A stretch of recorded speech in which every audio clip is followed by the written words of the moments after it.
What do you? Let me just go down. Herman Cain. What do you think? I like Herman Cain. I don't think he has the experience to be president of the United States. More than Barack Obama. Do we want another Barack Obama? Nope. Okay, there you go. Nope. Now, but you that's know not what? to say Herman Cain's Barack Obama, or it's not to say that. But when I had Herman Cain on The Factor, he didn't know anything about foreign policy. He couldn't answer the questions that I posed to him. All right? How long ago was that? About a month ago, 3 weeks ago. Okay. It was pretty recent. Okay. And you know me, when they come on, they get put through the through the mill. I know, and then they get a doormat. They go away. Then they go and a mug. And a mug. And a mug. And a $16 donut. Oh, wow. Yeah, you remember that? Who broke that wide? Wow, huh? yeah. Okay. I don't even give anybody Skittles. Yeah, I can get jacked for coming in. Rick Perry. Don't know. That's it? To me, he's a great unknown. I have no idea. He hasn't come on the program yet. We've invited him. Really? Right? They're working up to it. Oh, I bet they are. He's kind of lifting weights. You know, I bet they are. He told me on the phone he would come on. I think he's a man of his word. So we're looking forward to it. He's got to come in pretty soon. What do you think what do you think happened when he was at the debate and he's like, let me tell you something. You don't want to give people free schooling, or have people come in here and get free stuff. Well, you have no compassion.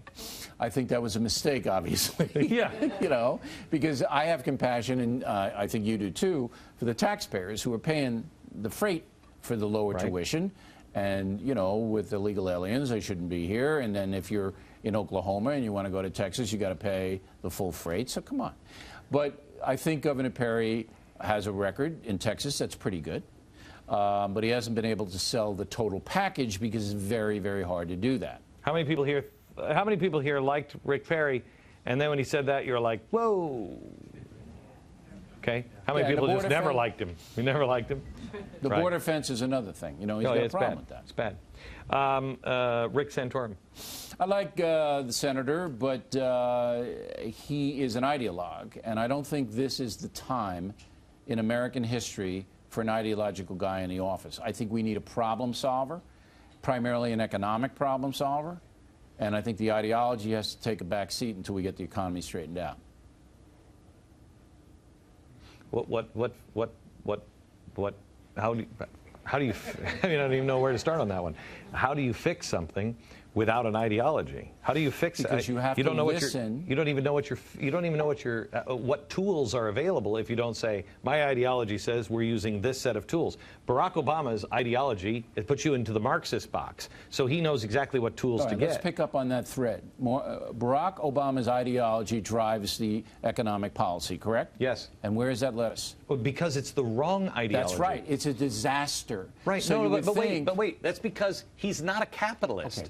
He's not a small government guy. He's not a capitalist. He doesn't even. He thinks the Constitution is a flawed document that should be reversed. Look at me. I'm hypnotizing you. Put that aside. Hypnotized. It doesn't matter whether you're a left-wing ideologue or a right-wing ideologue. What the times call for is the Constitution. They always call for the Constitution. Is a problem solver. But I know they always call for it. But what do you say we actually do it this time? All right, Beck, you're wandering. We need to get... I mean, you guys following me here? No, yeah. No one's following me. That's because you got in free. Did you see me on Stewart the other night when Stewart No, I don't watch Jon Stewart. And I said, nice busting him in from Cuba. Yeah. So that was my line.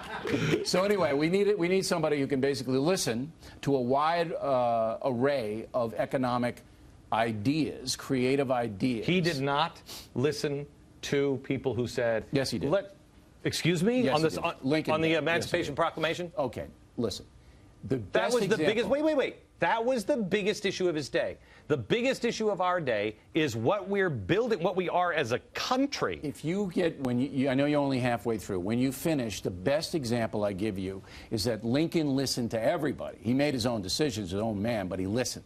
All right? And he goes into Stanton's office, Secretary of War, second most powerful man in the country. And he's going to Stanton, I'm going to let the Virginia legislature meet. And Stanton goes, you're crazy. Don't let those guys meet. They're disloyal. And if you let them meet, they're going to hose you behind your back and plot against you. They're not meeting. And Lincoln said, you know what?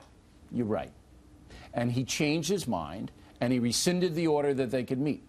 Lincoln listened. We need a president next time who will listen. Right, but that's not. Then no, but evaluate. that's not. Wait, but that's not ideology. That's No, not. it Here's is. the thing. Rick Santorum is locked into a certain way of doing things. For example, Rick Santorum will not raise taxes. And everybody, yay, yay. And I'm for that. I don't think taxes should be raised in the middle of a recession. But we have to get some revenue here in this country.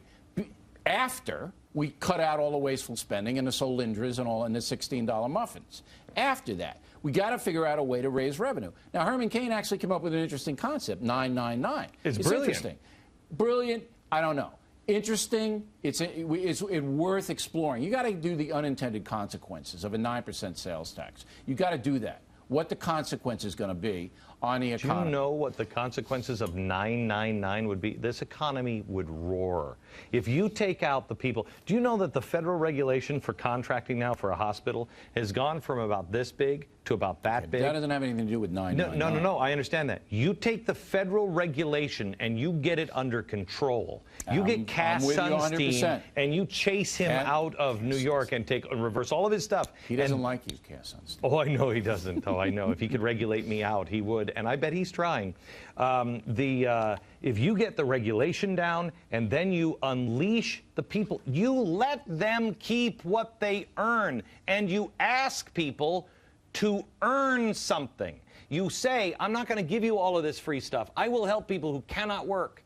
I will help the people who are really sick, who are orphaned, who are widows, who can't do it. I'll help you if you in between.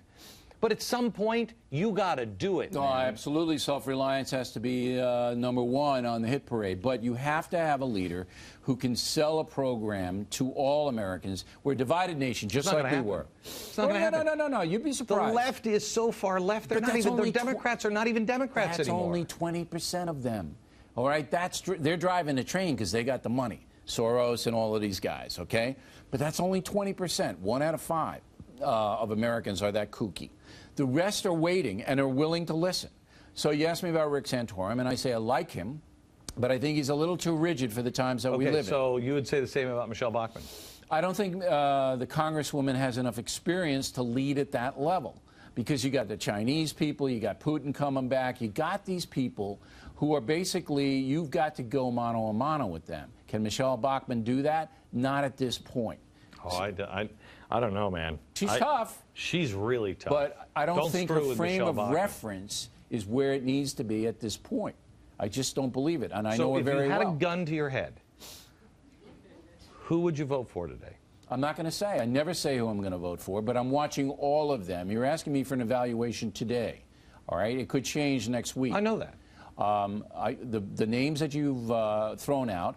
You feel comfortable with any of them? I feel comfortable with. I feel comfortable with all of them philosophically. Mitt Romney? Philosophically, I'm different.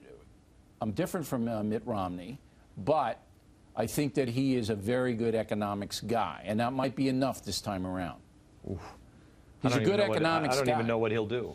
I don't really, at this point. I mean, I thought I knew Mitt Romney last time around. Does anybody here really know what Mitt Romney would do this time around? I mean, well, Mitt Romney, I don't even know what he stands for. I can tell you what he's going to do. He's going to be Dwight Eisenhower. Now, if you like the way Eisenhower governed, you'll like the way Romney will govern. But that's where he is on the spectrum of Let's pretend, governance. I'm only pretending, for the audience, that I don't really remember what Dwight Eisenhower was like as a president. No, you don't?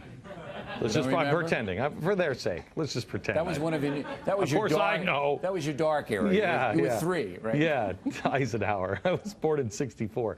Who's? He was the president right before you were born. Yeah, I know. So tell me, what are the earmarks of Dwight Eisenhower? Well, he's basically a moderate Republican who governed in a way that was unobtrusive. He wasn't a flashy kind of Obama guy. And Romney would be that, but Romney would set up an economic team that I think would be very effective. That's his big advantage right now. GBTV. The truth lives here.